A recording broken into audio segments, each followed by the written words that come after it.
Hello barattoota akkam jirtu nagaan koo bakka jirtanitti sinaa qaqqabu har'aa maatimaatiksii kutaa 9ffaa student text book irraa jalqabnee waliin kan barannu ta'a. Egaan barnoota kana yeroo jalqabdan subscribe share godhaa akkasuma like gochuudhaan viidiyoon dhawataan yeroo hojjennu akka isin bira ga'u walii keessaniif dabarsaa akkasuma barnoota haaraa argachaa deemaa jechuun barbaada. Mee gara barnoota keenyaatti kan darbinu ta'a. Egaan barnoota keenya kutaa har'aa keessatti maatimaatiksii unit 1 irraa kaana. Unit 1 egaa further on sets jedha. Kana jechuun tuuta bal'inaan yookiin immoo diiteeyilii waa'ee tuutaa yeroo itti barannu argisiisuu isaati jechuudha. Kutaa gadi aanaa keessatti waa'ee tuutaa yookiin seetii barattaniitu jedhee yaada. Seetii jechuun tuuta jechuudha. Further jechuun immoo diiteeyilii yookiin immoo bal'inaan waa'ee tuutaa kan chaaptarii kana keessatti gadi fageenyaan ilaallu ta'a jechuudha. Egaan bartoota unit outcomes yookiin immoo bu'aan barnoota kanaa yookiin chaaptarii kanaa isin akka wantoota asirratti ibsaman kan hubattaniif jechuudha. Dhuma boqonnaa kanarratti wanti isin ibsuu qabdan tokko irratti explain facts about sets dhugaa jiru yookiin beekumsa waa'ee tuutaa irratti yookiin immoo waa'ee seetii irratti beekumsa jiru sirriitti gadi fageenyaan ibsuu akka dandeessanidha jechuudha.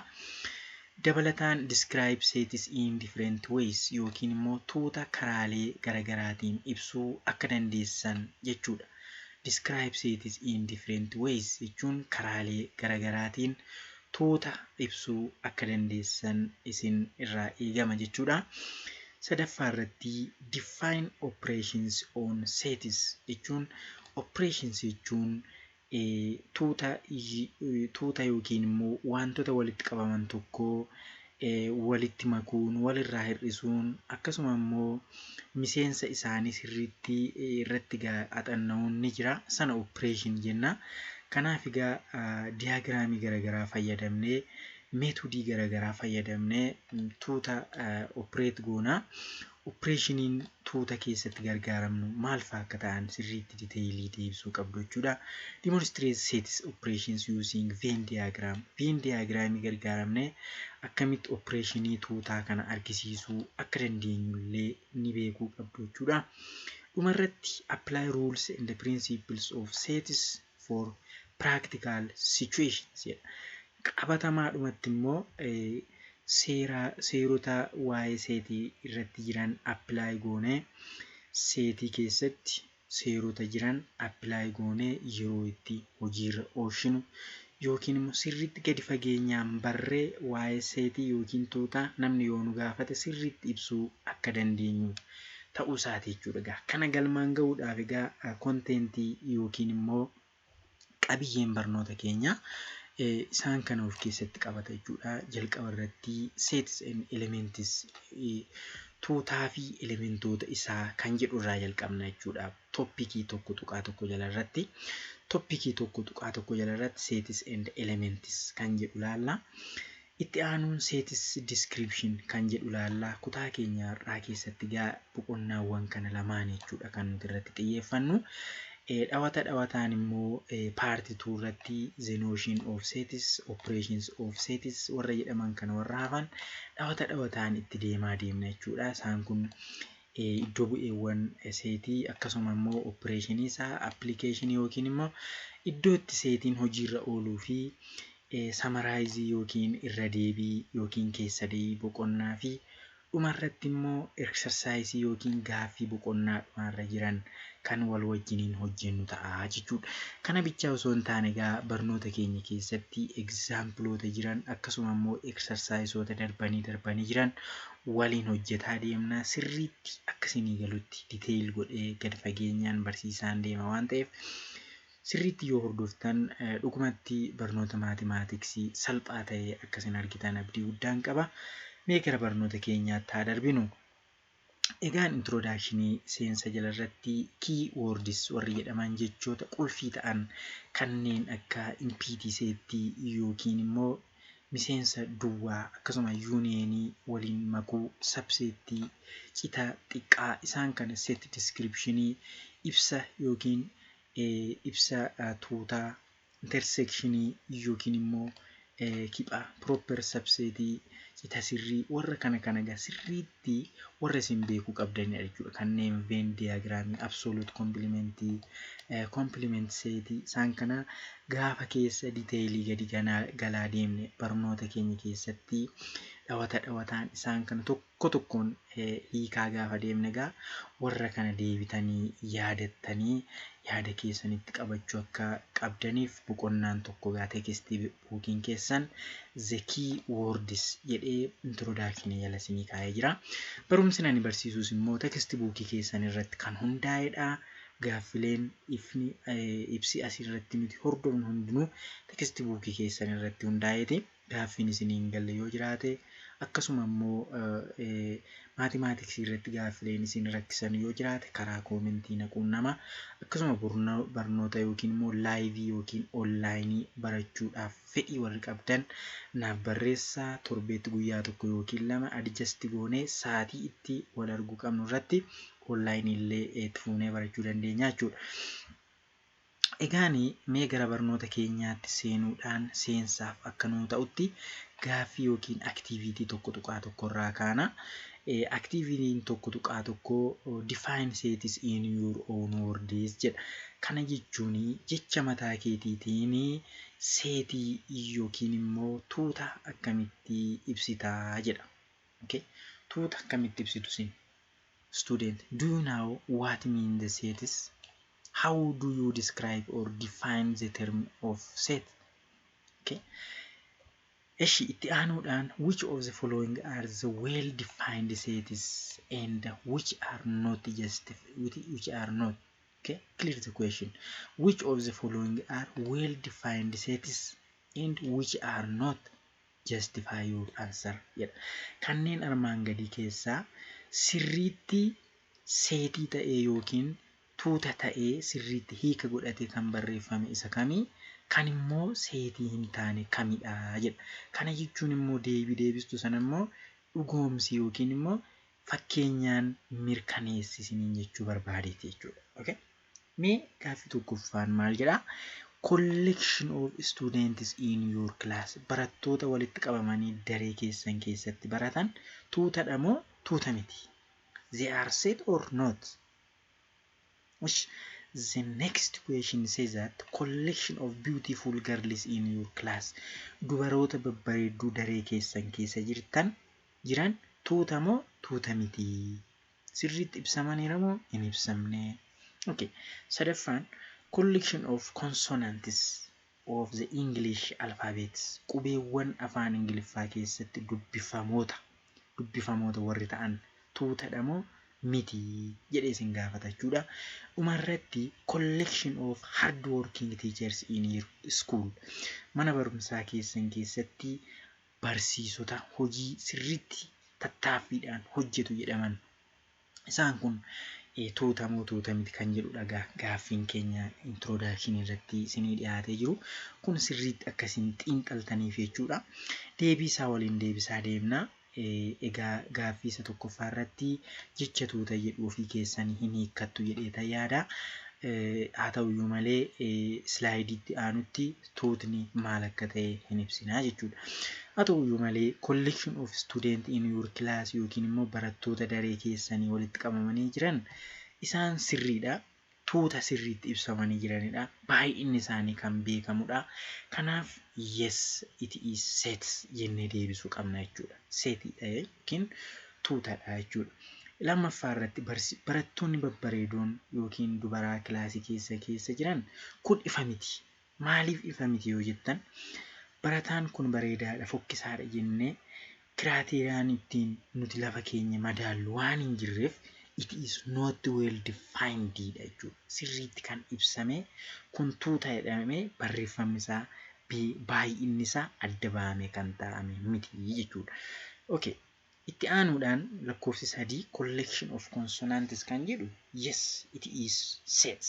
Kun maaliif baay'inni isaa beekamaadha jechuudha. Qubeen afaan Ingiliffaa keessa dubbifamoota ta'anii lakkoofsaan lakkoofnee bira ga'uu kan nuti dandeenyu, tarreessuu kan nuti dandeenyu, it is well defined setidha jechuudha. Okay, the number 4 says that collection of hard-working teachers in your school it is not well defined. So we cannot say fully it is set. Okay, setidha jechuun dandeenyu jechuudha. Barsiisonni kun cimaadha, kun dadhabaadha, kun sirriitti hojjetu, kun laafaadha jennee kiraateeriyaan nuti ittiin madaallu egaa waan hin jirreef haala kanaan kaa'uu dandeenya jechuudha. Asirraa maal hubattu? Tuuta jechuun wantoota sirriitti ifa ta'anii adda baafamanii kaawwamanidha jechuudha. Okay. So when we come to the title or the topics of today, it says that sets and elements. Okay. So when we define the term set, the set is collection of well-defined objects or elements. Set jechuun egaa maali? Tuutawwan yookiin immoo walitti wanta qabamee sirriitti ifa godhamee hiikkatee yookiin ibsamee taa'edha jechuudha. Argitan lakkoofsaanis haa ta'u bifa barreeffamaatiin haa ta'u ifatti kan adda baafamee taa'amee kollekshinii yookiin immoo tuuta wantootaati jechuudha. Argitanii tuuta wantootaa sirriitti adda baafamee ifa ta'ee kaawwame. We say that set. In English, when you answer for your question, the set is a collection of a well-defined objects or element. When we say the set is well-defined, we mean that it is object is given. Okay, we are able to determine whether the object is in the set or the not. Kana yeroo jennu gaa well-defined yeroo jennu sirriitti ibsameera yeroo jennu maal jechuu keenya seetan?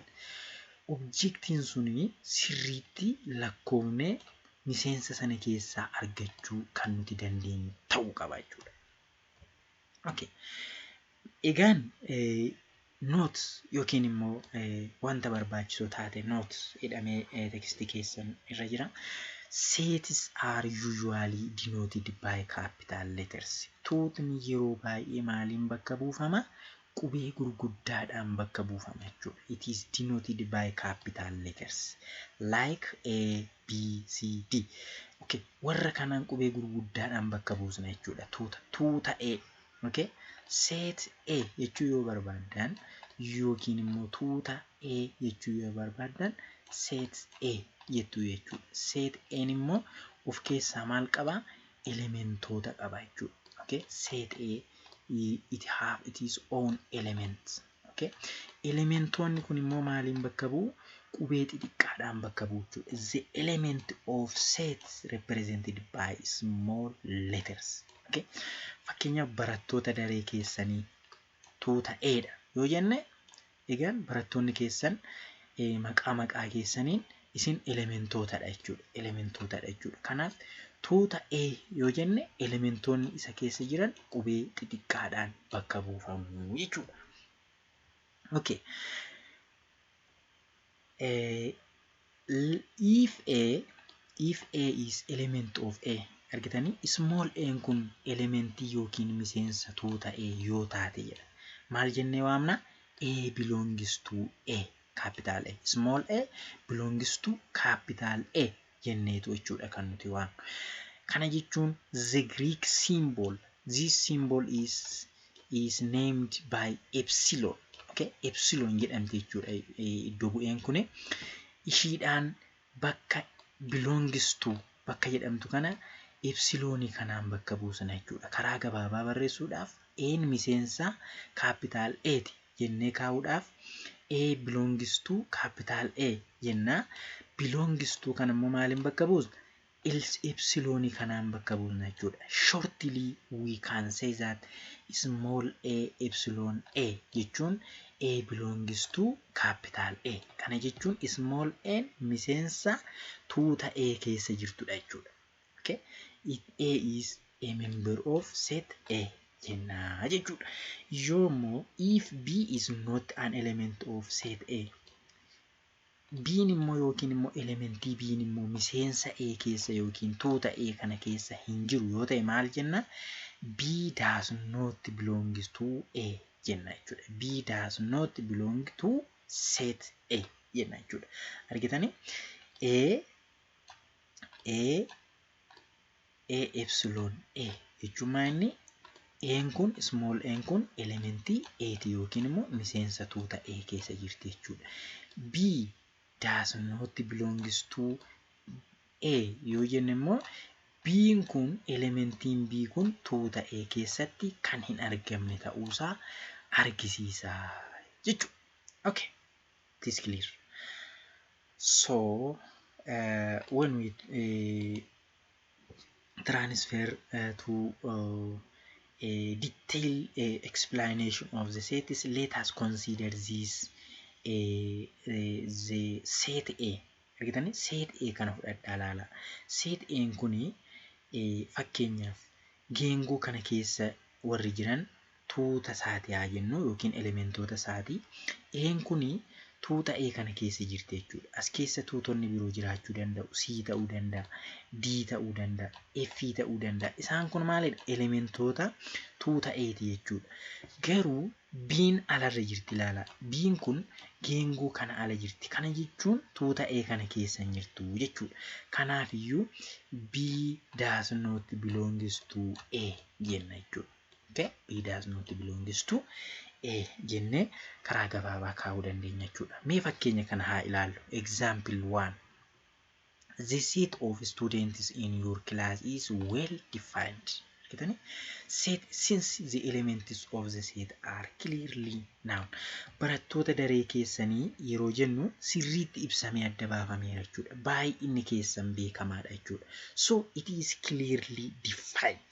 Waan kana ta'eef tuuta beekameedha jechuudha. Kanaaf tuuta jennee waamuu ni dandeenya jechuudha. The collection of kind students in your school. Mee mana barumsaa keessanitti barattoota gaarii ta'an, okay? Barattoota gaarii ta'an adda baastanii beektu? Maaliin adda baastu? It is not clearly defined. Sirriitti kan adda baafame ibsame waan hin taaneef seetiidha jennee moggaasuun nu rakkisaa jechuudha. Maaliif listiin isaanii baay'inni isaanii adda baafame waan hin jirreef it is difficult to list the members. Okay? The other one is consider G, capital G, letter G as set of vowel letters. Capital G kuni tuuta maalidha jennu vowel yookiin immoo dubbachiiftuu qubee Ingiliffaa keessa jiran jennee yoo waamne. Argitanii? G is equal to yookiin immoo the set of what? The vowels A, E, I, O, U. Those are the vowels in English. Okay? Isaan kun amma dubbachiiftuudha. Tuuta G'ti jennee yoo moggaafne N tuutadha yookiin A is the element of set G, E is the element of set G, but B does not belongs to G.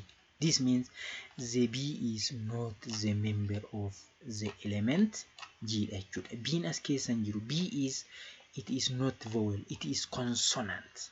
Maaliif dubbifamaadha jechuudha B'n. B'n dubbifamaa waan ta'eef as keessa hin jiru jechuudha. Okay? Haala kanaan sirriitti detailii ibsaa deemna. Mee example lammaffaa haa ilaallu. Example lammaffaan fakkeenyaaf suppose fakkeenyaaf jechuudha. Suppose fakkeenyaaf that A is the set of positive even numbers. Tuutni A tokko lakkoofsa positive lakkoofsa even guutuu number. Kitani? Lakkoofsa positive ta'ee guutuu ta'e. Lakkoofsa positive even jechuu sirriitti adda baafadha. Positive jechuun lakkoofsa positive ta'e yookiin immoo kan negative hin taane. Even jechuun immoo lakkoofsa guutuu kan akka 4, 5, 4, 6, 8, 10 isaan kun lakkoofsota guutuudha jechuudha. 3 yoo jenne immoo 3, 5 isaan kun hir'uudha jechuudha. Odd number jennaan isaan kanaan. Kanaaf write the symbol epsilon or does not epsilon. Argitanii isaan kana bakka duwwaa armaan gadii irratti barreessi. Yoo inni positive even number ta'e sirriidhatiis miseensa isaati jetta yoo ta'u baate immoo kana keessaa jechuudha.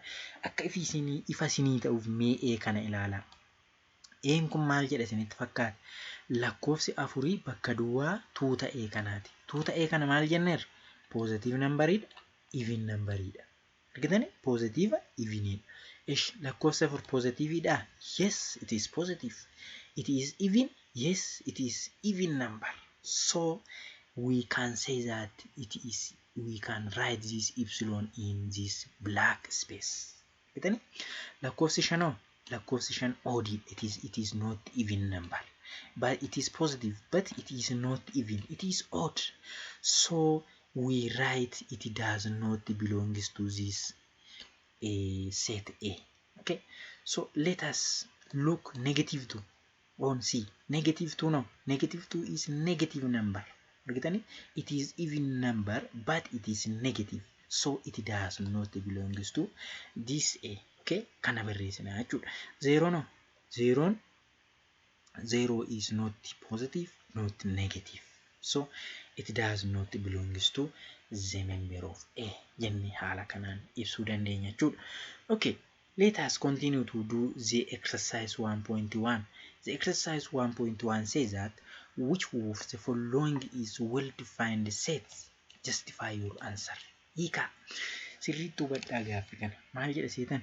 Which of the following is well-defined sets? Tuuta sirriitti ibsame yookiin immoo beekame kan ta'e kan armaan gadii keessaa kamidha? Gaaffii keetii fi maal godhi? Justify godhi yookiin immoo ragaa kenni jechuudha. Yookiin immoo waan deebisana deebisteef sirriitti discuss godhi ibsi jechuudha. A maal jedha?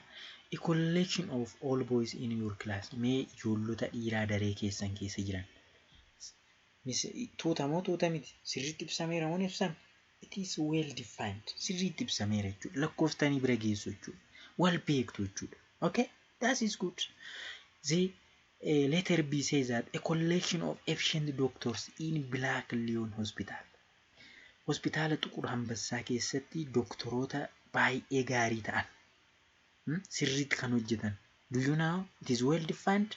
No, it is not well defined. Okay, the letter C says that a collection of all natural numbers less than 100. Lakkoofsota natural numberii ta'an dhibbaa gadi warra ta'an. Inni kunis sirriidha. Sirriitti adda baafameera. Tuuta ta'uu danda'a jechuudha.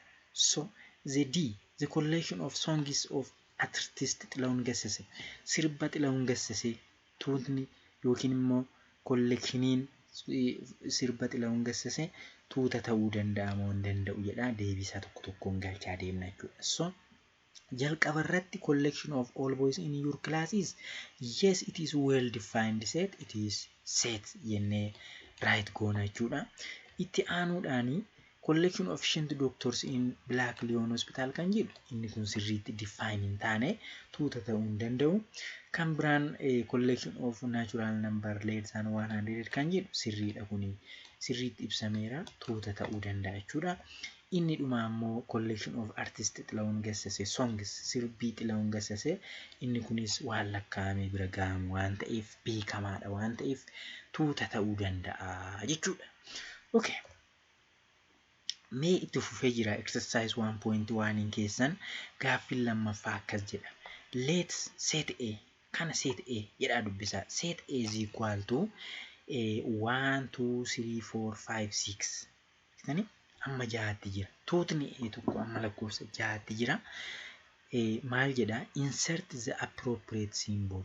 Mallattoolee sirrii ta'e yookiin barbaachisaa ta'e kana yookiin kana jechuudha. Epsilonii kana yookiin epsilonii kan hin taane kana bakka duwwaarra kaa'ii jedha jechuudha. Maal irratti hundoofneetu? Tuutni A kun miseensota kana of keessaa qaba. Argitanii? Lakkoofsi as jiru kun miseensa kana yoo ta'e sirriidha epsilonii kana keenya. Yoo lakkoofsi as jiru kun miseensa ta'uu baate immoo lakkii miseensa miti jenneetu epsilonii barreessinee irra gadi bunnaa jechuudha. Mee lakkoofsa 5 ilaalaa. Lakkoofsa 5 as keessa jira? Yes, it is available. So we can write that the epsilon symbol. Argitani? Kana jechuun maal jechuudha? Lakkoofsi 5 miseensa tuuta E'tii jechuudha. Okay? Sorry. The B number 8 lakkoofsi 8 jira as keessa? No, lakkoofsi 8 hin jiru jechuudha. Kanaaf lakkoofsi 8 miseensa A miti. The number 8 does not belong set A jenna jechuudha. 0 no jira? 0nis hin jiru. 0nis waan hin jirreef kana keenya lakkoofsi 4 yes lakkoofsi 4 jira miseensa dha jenneetu keenya jechuudha. 7 jira? 7 hin jiru. It does not belongs to set A jenneetu haala kanaan kaa'aa deemna jechuudha. So it is very simple student. Kun egaa yeroo gaaffii yookiin qormaata qoramtan kun waan guddaa yookiin ulfaataa isinitti fakkaachuu danda'a. Garuu sirriitti diteeyilii akkatti gaafa ilaalaa deemtan it is very simple. Salphaa ta'ee argitu jechuudha. Mee seet descriptioniitti seenu. Tuuta akkaataa nuti ibsinu yookiin immoo describe goonee akkaataa nuti itti keenyu. Seetii yookiin tuuta karaa meeqa ibsuu dandeenya isinitti fakkaata? Karaalee armaan gadii kana ibsuu dandeenya jechuudha. Karaalee gurguddoo sadiidha. Verbal methodii fi listing methodii inni sadaffaan set builder methodidha jechuudha. Haa ta'uyyuu malee list methodiin kun karaa lama yookiin immoo damee lama of jalaa qaba. Isaan kun karaalee nuti ittiin maal ibsuu dandeenyudha? Tuuta keenya ittiin ibsuu dandeenyudha jechuudha. Verbal kan nuti jennu jechaan jechuudha. Verbal yookiin immoo himaan barreeffamaan sagaleedhaan barreessinee kan nuti bifa barreeffamaatiin ibsinu verbal method yookiin immoo karaa barreeffamaa jechuudha. Listing method jechuun immoo tarreessuudhaan miseensota jiran sana tarreessuu yeroo jennu immoo miseensota muluu isaanii yookiin guutummaan guutuutti tarreessuu yookiin immoo gimmaasha tarreessinee gimmaasha isaanii immoo iddoo bu'eedhaan yookiin immoo milikkitoota garaagaraatiin yeroo keenyu partial listing jenna jechuudha. Tarreessuudhaan inni sadaffaan immoo set builder method yookiin immoo karaa bifa functionii ta'eetiin yookiin immoo bifa yookiin bakka buusuutiin sirriitti gara definitionii isaatti yookiin fakkeenyaatti gaafa seenne sirriitti isinii gala. Kana jechuun define gochuudhaan amala miseensa sana amala tuuta sana barreessuudhaan dhidha jechuudha inni sadaffaan kun. Meesa jalqabaa haa ilaallu. Verbal method inni nuti jennu statement formiidha jechuudha. Kana jechuun bifa barreeffamaati.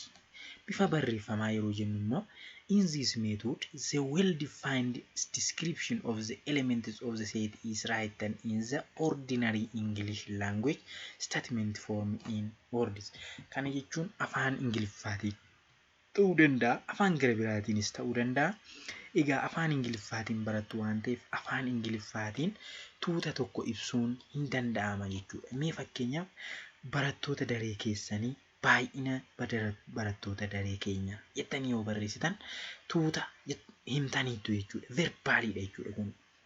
Fakkeenyaaf mee ilaalaa. Example kana ilaalaa.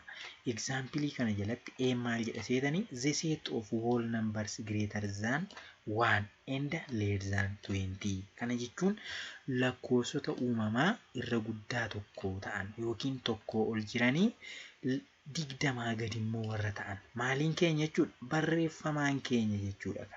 Argitanii? Barreeffamaan keenya.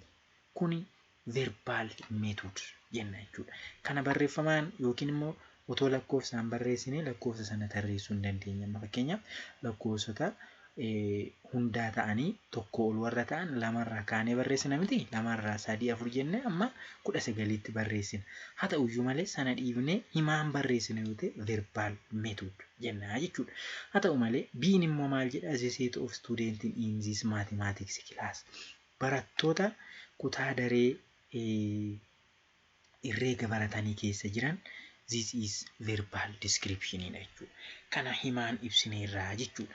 Kun himaan yookiin bifa barreeffamaatiin ibsina yoo ta'e verbal description haala kanaanii jechuudha. Listing method yookiin immoo tarreessuudhaan inni nuti jennu immoo karaa lamadha isiniin jedheen jira. Tokko complete listing. Guutummaan guutuutti miseensota jiran sana tarreessuudha jechuudha. Tuuta sana tarreessuu. Mee Kana jechuun maal jechuudha? In this method all elements of the set is completely listed. Guutummaan guutuutti miseensonni sun osoo hin hafiin tarreessina jechuudha. Maaliin? Lakkoofsaan. The elements are represented by commas and are enclosed by with set braces. Argitanii? Lakkoofsi kun maaliin adda baafamu? Bireesii kanaan banna tokko, lama, sadii jennee barreessuu dandeenya. Bireesii kanaan deebisnee cufna jechuudha. Miseensi guutuun as keessa jiraachuu qaba jechuudha. Argitanii? Mee fakkeenya kana ilaalaa. Example kana. Okay? The set of even positive integers. Evenidha, positiveidha, integeridha, less than 7idha. Argitanii? Even number, positive integers, less than 7. It is yeroo ibsinu meeqa jechuudha? 2, 4, 6. Argitanii? Biraakeetii bannee biraakeetii yeroo banne lakkoofsa 2dha jechuudha. Even positive integer less than 7. Even jechuun lakkoofsa guutuudha, positiveidha, integeridha, 7 gadi yoo ta'an 2 irraa ka'a jechuudha. 2, 4, 6. Argitanii? Koomaa barreessinee, 4 barreessinee, koomaa barreessinee, 6 biraakeettiin cufnee jechuudha. Miseensi hafeen jiru jechuudha. Miseensa hunduu miseensi verbal description kana ibsu kanumadha jechuudha. Argitanii? Kan hafeen jiru jechuudha. B irratti immoo set of vowels. Argitanii? Dubbachiistuu Ingiliffaa, qubee Ingiliffaa keessa jiran ibsi, list godhii, listi, complete listidha waan ta'eef A, E, I, O, U dha jechuudha. Kanumadha. Kanaan ala hin jiru jechuudha. This is full description. Full listing methodidha jechuudha. Argitanii? Complete yookiin immoo fully goone hunda isaa kan ibsinu yoo ta'e complete listing method or roster method jennee waamna jechuudha. Partial listing method yookiin immoo inni kun maalidha? Hamma ta'e tokko ibsina, hamma hunda ibsuu yeroo nuti hin dandeenye jechuudha. Argitanii? We must use this method if listing of all elements of the set is difficult. Argitanii? Miseensa hundumaa barreessuu yeroo nuti hin dandeenye yookiin yoo baay'ee kan ulfaatu ta'e maal goona jechuudha? Partial listing fayyadamna jechuudha. Okay? Impossible. Fakkeenya lakkoofsa hamma tokko kaase hamma dhibbaatti barreessaa waan jedhe kana barreessaa ooluurra gabaabsinee tokko, lama, sadii jennee tuttuqaa goone hamma dhibbaatti jennee biraa deebi'uu dandeenya jechuudha. This is partial. Gimmaasha ibsinee gimmaasha yeroo nuti mallattoolee birootiin keenya jechuudha. Mee fakkeenya kana ilaalaa. The set of natural numbers less than 100. Kana jechuun lakkoofsa uumamaa 100 gadi jiran. Kan amma tarreessuudhaaf maalidha? Lakkoofsa baay'ee barreessuu nu gaafata jechuudha. Meeqarraa ka'a? Tokkorraa kaasnee amma 99tti barreessuu ta'a jechuudha. Kana maal gochuu qabna? Gabaabsinee partially ibsina jechuudha. Argitanii? Tokko, lama, tokko koomaa biraakeetti bannee tokko koomaa, lama koomaa, sadi koomaa jennee tuqaa 3 goonee koomaa as koomaa goone amma 99tti yoo barreessine lakkoofsa natural numberii 99 fi isaa gadi jiran yookiin 100 gadi jiran guutummaan guutuutti ibsineerra jechuudha. Argitanii? This is partial listing jechuudha. Karaa gabaabaadha jechuudha. Argitanii? Lakkoofsa karaa gabaabaan ibsu. Mee fakkeenyaaf whole number yookiin lakkoofsota hundaa immoo 0 irraa ka'aa positiiviitti fufamtiire. Kana jechuun immoo biraakeetti keenya bannee 0 irraa ka'aa 0, 1, 2, 3 jennee koomaadhaan addaan qoonnee warra hafan immoo doot jennee 3 dootii 3 goonee biraakeettiin yoo cufne this is the whole number bakka bu'aa jechuudha. Represent whole number. Kun partial listing hunda barreessuurra gimmaasha barreessineet isa kaan immoo akka isaan beekamaniif dootii kanaan ibsinaa jechuudha. Okay. Set builder method. Inni sadaffaan set builder method yookiin immoo method of defining property yookiin amala tuuta sanaa ibsuu jechuudha. Amala tuuta sanaa bifa gabaabaa ta'eetiin ibsuudha. Sana jechuun immoo set builder method is described by property that members must satisfy the common property. Kana jechuun amala miseensa sana ibsu yookiin tuuta sana ibsuun ibsina jechuudha tuuta sana. This is method of writing condition of B satisfied by set or property of the set dha. In set brace write the representative element of the set, for example x, and then write the condition x should satisfy after the vertical line or column dha. Fakkeenya kana ilaala. Amma asitti tuutni elementiin x in keenya jirti. Tuuta x element x jenneet braakeetti keenya bannee x keenya barreessina jechuudha. Kun elementii keenya. Elementii keenya edda barreessine vertical line barreessina. Ishii kana ibsuudhaaf jechuudha. Amala ishii ibsuudhaaf. X'n kun elementii keenya yookiin tuuta keenyadha. Waa'ee ishii ibsuuf immoo vertical line kana barreessine maal jenna?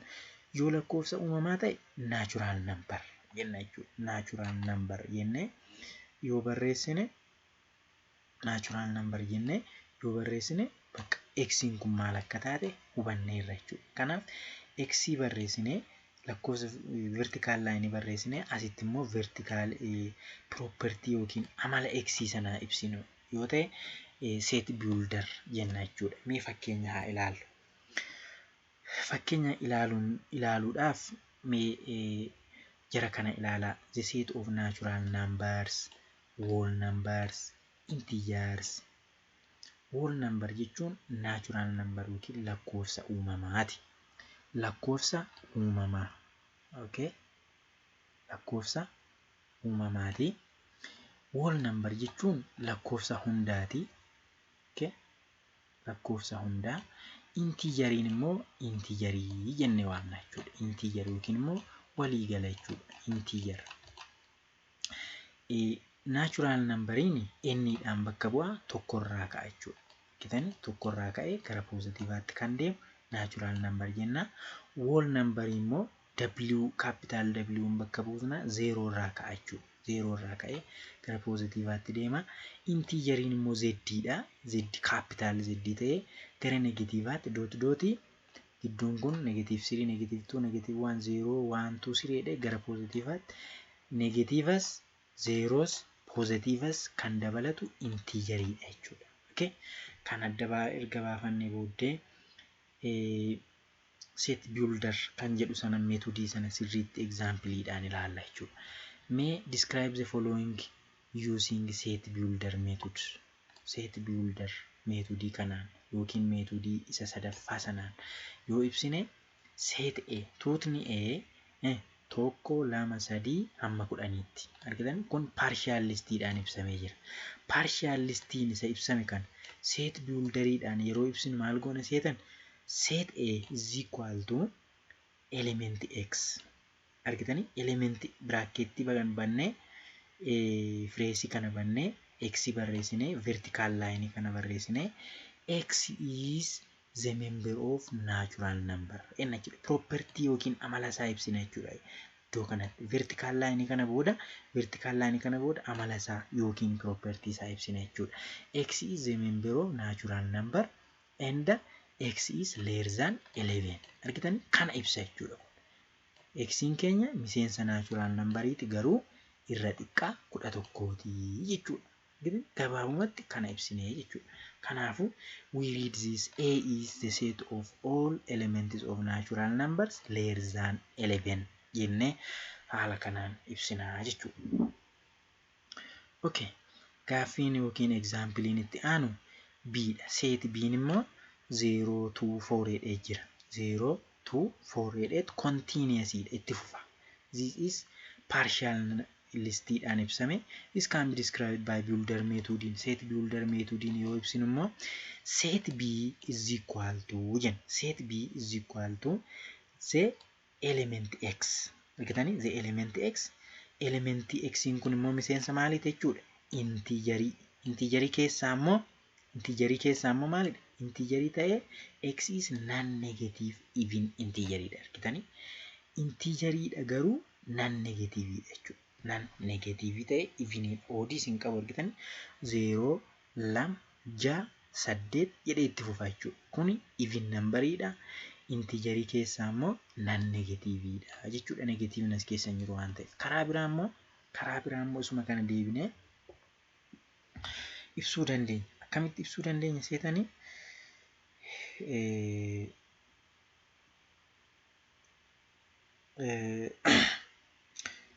kun immoo fakkeenya biraati 2x jennee ibsuu dandeenya jechuudha. 2x okay 2x ta'e x'n keenya 0 1 2 3 itti fufa jennee yoo keenya 2x'n kun kana dhufu jechuudha. Argitanii 2x 2 times 0 0 2 times 1 2 2 times 2 4 kana waan nuu kennuuf karaa kanallee ibsuu dandeenya jechuudha. Argitanii inni sadaffaan bifa kanaanis ibsuu ni dandeenya jechuudha. Look this one. Kana jechuun karaa ishii kana jechuun the 2x jechuun when x is whole number karaa kanallee gabaabsinee ibsuu ni dandeenya jechuudha. Okay. Mee exercise tokko tuqaa lama haa hojjennu. Kitaaba keessanirraa exercise tuqaa tokko lama maal jedha seetanii describe each of the following using verbal description or verbal methodidhaan yookiin immoo bifa barreeffamaatiin. Tuuti A 5 6 7 8 9 jedhee jira. Kana mee barreeffamaan ibsaame. Eesh kun immoo tuutni M 2 3 5 7 11 13 jedhee jira. Kana mee bifa barreeffamaatiin ibsaa. G'n immoo 8 9 10 jedhee itti fufaadha. I'in immoo 1 3 5 jedhee amma 99 itti jira. Tokkoon kana bifa barreeffamaatiin ibsuu danda'uu qabna jechuudha. This is verbal descriptionidhaan. Kana yeroo ibsinu meesa jalqabaa 5 6 7 8 9 jechuun set A argitanii set A consists all of integers from 5 to 9 argitanii integerii ta'e 5 hamma 9tti kan jiru qofaadha jechuudha. Bakka karaa kana gabaabsinee ibsuu dandeenya jechuudha. Inni lammaffaan set M tuutni M kun set M consists of the first 6 prime number. Prime numberii kana yaadattu yaada. Prime number jechuun lakkoofsota kopxii jennee warra waamnudha jechuudha. Kopxii lakkoofsota kopxii fi kompoositii barattaniitu kopxiidha jechuudha. Okay, prime number jechuun lakkoofsota kopxiiti. Kanaaf tuutni M kun egaa lakkoofsota kopxii warra jaan warra jalqabaati jechuudha. Lakkoofsi kopxii lamarraa ka'a. Lakkoofsi tokko kopxiis miti kompoositiis miti. 2 3 5 jedhanii warri jiran kun egaa lakkoofsota kopxii warra jalqabaa jaanidha jedhee jettanii kaa'uu dandeessu jechuudha. Itti dabaltanii 8 9 10 jedhee itti fufa kan jedhu kun immoo tuutni G consist all integers greater than or equal to 8 lakkoofsota integerii irra guddaa yookiin wal qixa 8 ta'anidha jechuudha. Inni dhumaa 1 3 5 jedhee amma 99 itti jira. Gidduu kanatti hafanii jiru. Set E consist of all odd integers. Odd argitanii 1 3 5 odd integers. Odd integers from 1 to 99 jechuudha. Kana gamaaliin ibsine jechuudha. Verbal methodidhaan ibsinee jira. Gaaffiiwwan exercise tokko tuqaa lama kitaaba keessanirra jiranidha jechuudha. Itti fufee jira ammas gaaffiin kuni lammaffaan isaa maal jedha? Describe each of the following sets using complete and partial listing method. Complete and partial listing method fayyadamaatii gaaffilee armaan gadii yookiin tuuta armaan gadii kana ibsaa jedha jechuudha. Okay, look. Gaaffii A B C D jedhee hamma F itti jira. Inni jalqabaa the set of positive even natural number below or equal to 10. Verbaalidha jechuudha asitti kan nuu kennamee jiru. Argitanii the set of positive even natural number below or equal to 10. Kana complete yoo ta'e completeidhaan keenya, partial yoo ta'e partialidhaan keenya jechuudha. The set of positive even natural number below or equal to 30 kan jedhu kanas in keenya tokko isaaniitiin kaa'aa deemna jechuudha. Set of positive even natural number argitanii lakkoofsota uumamaa guutuu ta'an positive kan ta'an 30 yookiin 30 gadi warra ta'anidha jechuudha. The set of non-negative integer argitanii non-negative integer warra ta'anis set of even natural number warra guutuu ta'an natural number less than 100 divisible by 5 lakkoofsota natural number 100 gadi ta'anii lakkoofsa 5f hiramuu danda'an. Hiramuu fi haftee malee hiramuu fi kan danda'an jechuudha. The set of integers divisible by 3 jechuun lakkoofsota integerii sadiif haftee malee hiramuu danda'an jechuudha. Isaan kana egaa tokko tokkoon isaaniitiin deebii itti haa kenninu. Yeroo itti kenninu complete listing methodidhaan ibsama jechuudha. Argitanii positive, even, natural number below or equal to 10 kan jedhu 2, 4, 6, 8, 9dha. Complete dha jechuudha. Complete lakkoofsi sun hundi yoo ta'u nafiin keenya jirra jechuudha.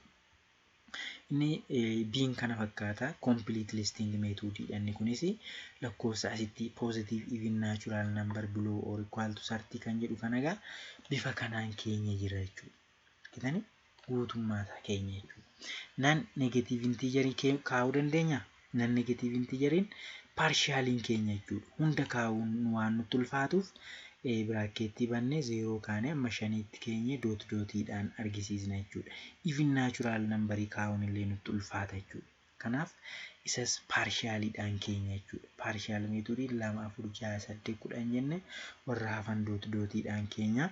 The set of natural number less than 100 is isaan kanadha jechuudha. Haftee malee lakkoofsa 5f dhibbaa gadi ta'anii hiramuu fi warri danda'an lakkoofsota asirratti argaman kana kaa'uu dandeessu.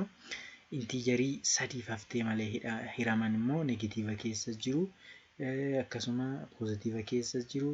Isaan kun hundinuu partial listing methodidhaan haala kanaan keenyaa jechuudha. Examplein tokko tuqaa lama itti fufee jira. Lakkoofsi sadaffaan isaa jechuudha. Maal jedha seetanii list the elements of the following setedha. Elementoota armaan gadii kana list godhii jechuudha. Kuni set builderiidhaan kan inni kaa'ame methodii isa sadaffaadha. Tuutni A 3 times x dha. 3 times x elementiidha. X jechuun immoo whole number'idha. Argitanii x'n keenya whole miseensa whole number'iti. Garuu tuutni keenya immoo 3x dha.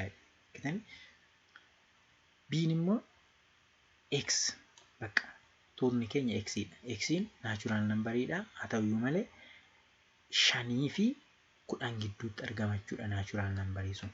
5 is less than x, x is less than 10. X ishii kana jechuun ishii kana jechuudha kan biraan se'inaas.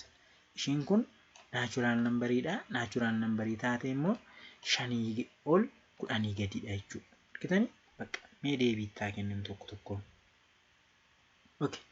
Yeroo isa jalqabaatti kenninu tuutni A 3x dha yeroo jedhu jalqaba x'n kun immoo miseensa whole number'iti. Whole number'iin kun maalidha? Whole number'iin 0 kaa'edha isinitti meera jechuudha. 0 irraa ka'ee gara positiivaatti lakkoofsi jiru whole number'idha. Kanaafuu x keenya whole number'ii kana 3 baay'isaa deemna jechuudha. 3 baay'isu 0 jenna jechuudha jalqaba ishii kana. Argitanii maal ta'a? 0. 3 baay'isu 1 maal ta'a? 3. 3 baay'isuu 2. 3 baay'isuu 2 maal ta'a? 6 jedheetu deema jechuudha. Argitanii 0, 3, 6 jedheetti itti fufa jechuudha. Argitanii kana egaa yeroo keenya maal ta'a jechuudha deebiinsaa kunoo kana ta'a jechuudha. 0, 3, 6, 9, 11, 50 jedheetti itti fufa jechuudha. Partial listiidhaan haala kanaan keenyaa jechuudha. Okay. Okay, inni kun theoretically isaas ni ibseen jira. Asitti the expression 3x means 3x jechuun every element maaliin baay'isna jechuudha? 3 baay'isna jechuudha. Every element of whole number kana 3 baay'isna. Yeroo baay'isnu immoo lakkoofsa kana argataa deemna jechuudha. Inni deebiin lammaffaa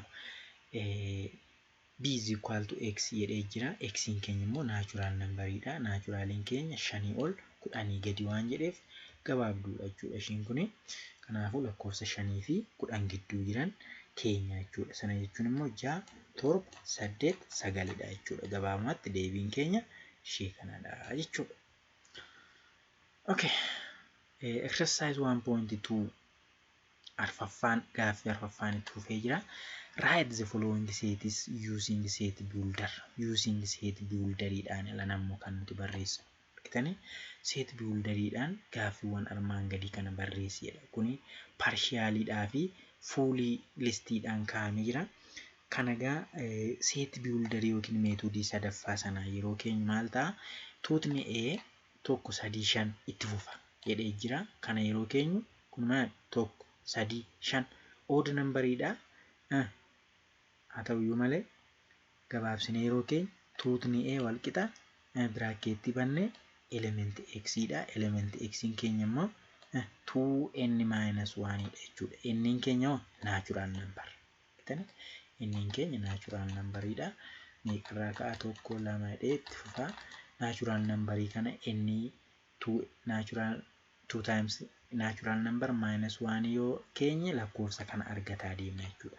Fakkeenyaaf 1 2 3 jennee miti 2 times 1 minus 1 jechuun maal jechuudha? 1 ta'a jechuudha. 2 times 2 minus 1 wal qixa meeqa ta'a? 4 minus 1 jechuun 3 ta'a jechuudha. Argitanii 3 times 2 minus 1 wal qixa meeqa ta'a? 6 minus 1 5 ta'a jechuudha. Argitanii lakkoofsa as jiru kana argataa deemnaa jechuudha. Kanaaf gabaabsinee foormulaa kanaan set builderii kaa'uu dandeenya jechuudha. Okay. As kan jiru 2 4 6 8 kun immoo lakkoofsa gabaabaadha. Gabaabsinee yeroo keenya maal ta'a kuni? Gabaabsinee yeroo keenyu b'n tuuta x ti. X keenya immoo 2n dha jechuudha. 2n jennee n keenya immoo maal ta'uu qaba? Natural number irra xiqqaa okay, 1 is less than lakkoofsa tokko olii fi 4 gadi jechuudha. 1 is less than or equal to n, n is less than or equal to 4. Irra guddaa tokko irra xiqqaa 4 jechuudha. N kana jechuun ishuma kanadha jechuudha. Bitanii ishuma kana as kaa'aa deemna jechuudha. Irra guddaa tokko jechuun 2 irraa kaanee 2 times 2 2 less than or equal 1 jedheef tokko irraa kaana. 2 times 1 2 times 1 2 2 times 2 2 2 times 3 6 jedhee haala kanaan amma 8tti deema. 4 darbuun qabnu jechuudha. Okay. Kunoo 1 4 9 16 kana jechuun sirriitti xiinxaluu sin gaafata yaa lakkoofsota kana meeqarra squaring godhe moo lamaan baay'ate moo sadiin baay'ate moo jettanii xiinxaluu sin gaafata jechuudha. Kana jechuun immoo x is equal to n square dha jechuudha. N keenya immoo less than 5 dha jechuudha. 1 is less than n is less than 5. Bakka natural number tokkoo fi 5 gidduudha jechuudha. Bakka sana yoo gashitan kana argataa deemtu jechuudha. Warri kunis haaluma kanaan itti fufuu deebisaanii asirra isinii kaa'een jira jechuudha. Inni kun amma fakkeenyaaf negative 10 irraa ka'ee gidduu kana lakkoofsi jira. Gidduu kana jira amma 5tti. E element is equal to x. X is minus 10 less than or equal to x. X is less than or equal to 5.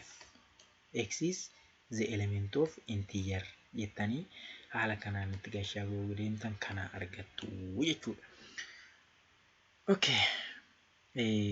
Baay'ee sin galateeffannaa viidiyoo kana waan hordoftanii fi barumsa baay'ee namatti toluu fi ifaa argattu jedhee yaadaa. Egaan barattoota viidiyoo kana ilaaltanii dhiisinaa subscribe godhaa, share like gochuudhaan walii keessan akkasuma hiriyoota keessanii fi viidiyoo itti aanullee argachuudhaaf baay'ee sin gargaara.